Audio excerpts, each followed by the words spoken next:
The Word of God is alive and powerful, sharper than any two-edged sword, piercing even to the dividing asunder of the soul and the spirit, and of the joints and the marrow, and is a critic of thoughts and intents of the heart. Hebrews 4:12.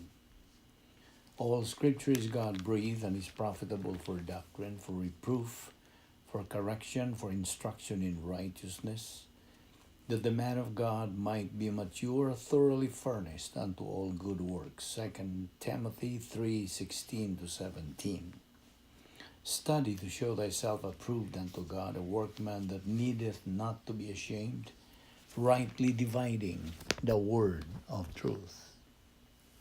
The Bible says, "For God so loved the world that he gave his only begotten Son, that whosoever believes in him shall not perish, but have eternal life." Believe on the Lord Jesus Christ, and thou shalt be saved. For God did not send his Son into the world to condemn the world, but that the world through him might be saved. He who believes in him is not condemned, but he who does not believe is condemned already, because he has not believed in the name of the only begotten Son of God. But as many as received him, he gave the right to become children of God, to those who believe in his name. We have been saved by grace through faith, that not of yourselves is a gift of God, not of works, lest anyone should boast. The next few moments are devoted to silent prayer.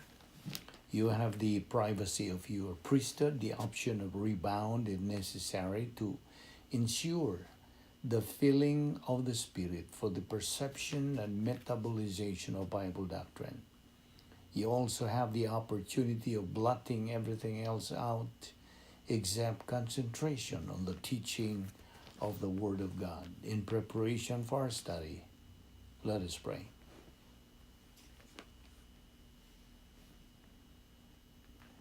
Let us pray. Most gracious Heavenly Father, we thank Thee for the privilege of being sustained logistically in this devil's world, and for the privilege and the opportunity of fulfilling the most exciting and unusual plan of all human history.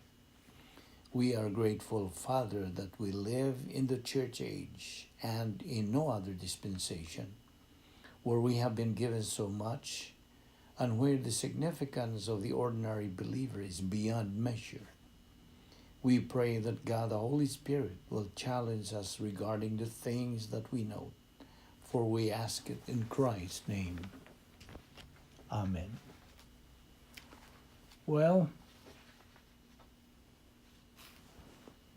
good morning or good evening or good day to everyone who are following our Bible study through the YouTube under the Balbido Evangelistic Ministry. So here we are again. We are concentrating on the topic or gaining the power of the spiritual life. We are going to continue with this. Now, we have said that it is painful for the unbeliever to be convicted of the unpardonable sin, even though he knows the gospel message of the truth. It is more intensely painful for the unbeliever to be warned about going to the lake of fire and spending eternity there.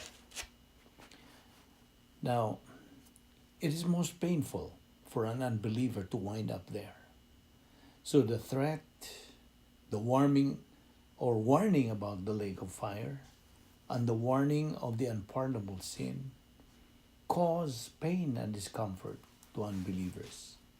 That's why they have all kinds of smoke screens that they throw up, like, I don't talk about religion and politics, or mind your own business, or I'm not interested. Well, always remember, the day will come when every unbeliever is going to be interested. Negative volition is not going to go on forever. It haunts to death to the unbeliever. That's according to Luke 16:19-31. You remember the rich man? He had his death and they had a great funeral. They wanted to honor the memory of him, especially those who have inherited his wealth.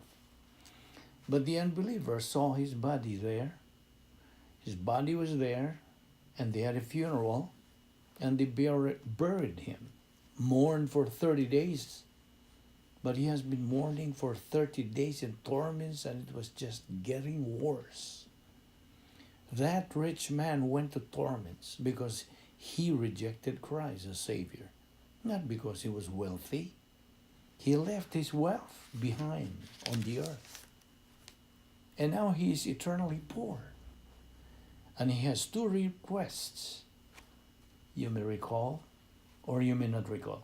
Luke 16, he wants Lazarus to dip the tip of his finger on the water and touch his tongue, because he says, I'm constantly tormented in this flame with pain. I am dehydrated. And do you know what it's like to be dehydrated? It's very uncomfortable, right? And his second request was to send Lazarus back. That is his second request to Abraham. Send Lazarus back to my father's house, because I've got 5 brothers, lest they also come to this place of torture or torment. Now he is compassionate. He knows 2 things. Number 1, it's too late for him. Number 2, it's not too late for his brothers. But he knows if his brothers now, this rich man in torments. It is true of all unbelievers in torments. They have a very clear understanding of the issue of the gospel. It's absolute. It is in their face. They know that if they don't accept Christ as Savior on the earth, any unbeliever is going to wind up in the same place, in torments. And unbelievers in torments don't want anybody else to come there. You see, Luke 16:19-31 is not a parable. It's never referred to as a parable. No, this rich man is going to torments, and that is the warming up spot for the great white throne judgment. And from there to the lake of fire, where the unbeliever is tormented day and night forever and ever.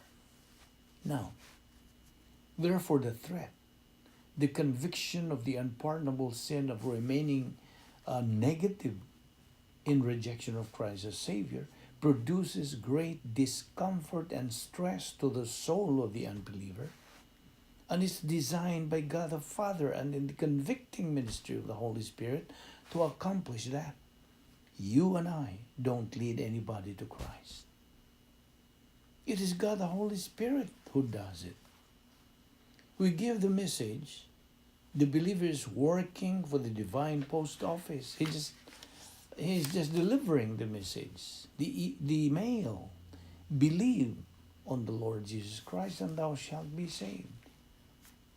You and I are powerless to cause an unbeliever to understand the gospel message or to convict him of the unpardonable sin. This is supernatural. And God the Holy Spirit does it. And He always does it when the gospel is presented. His scalpel is the Word of God. The sword of the Spirit is the Word of God. Hebrews 4:12, Ephesians 6:17, Hebrews 3:7 and following. The voice of the Holy Spirit is the Word of God. And God the Holy Spirit is one of His salvation ministries, is His convicting or His praise salvation ministries, is His convicting ministry of the unpardonable sin of the unbeliever. Unbelievers don't know this. If you present the gospel, some believers present the gospel to the unbeliever. If the unbeliever is negative, he will look at that unbeliever and take it out on the unbeliever. All the believer did was give him the gospel message. It is God the Holy Spirit that causes the unbeliever to understand it. The unbeliever is spiritually dead, you remember? He doesn't have an activated human spirit. So God the Holy Spirit causes the unbeliever to understand the gospel message. God has to explain it to the mentality of his soul, and God the Holy Spirit always does it. So, the responsibility is God the Holy Spirit's. God the Holy Spirit is the one who leads anybody to Christ, not we. That's God the Holy Spirit's job, not ours. And the conviction of the unpardonable sin, you know what happens when people are uncomfortable? If they are smart, they try to get out of their discomfort. And there's only one of two ways for the unbeliever to get out of this. Change his attitude and trust in Christ as Savior is the recommended procedure. That's the only way to avoid the lake of fire. The only way to avoid it. The other is forget about it. That won't solve the problem. Because it's gonna come up the next time God the Holy Spirit reminds the unbeliever on the gospel message from whatever source, or it's gonna come up with death. Then it's too late. So the knowledge of the unpardonable sin and the knowledge of the eternal punishment in the lake of fire are designed to bring about this positive change of mental attitude, where the unbeliever will change his attitude from a lack of desire where he wants eternal life. And remember, as a believer in Jesus Christ, you don't have to put pressure on the unbeliever to make a decision. Don't ever try to put pressure on the unbeliever. It is God the Holy Spirit who uses the truth. That's what brings proper pressure. And by honoring and recognizing the freedom of the unbeliever, which freedom the volition resident in his soul to accept or reject Christ as Savior, you're assigning to him something that's already there.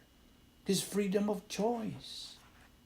And by honoring it, you're placing the full 100% responsibility upon him that incidentally is already there. You're just recognizing the reality of it, right? You know, the greatest evangelist of all time had the worst attitude of all time.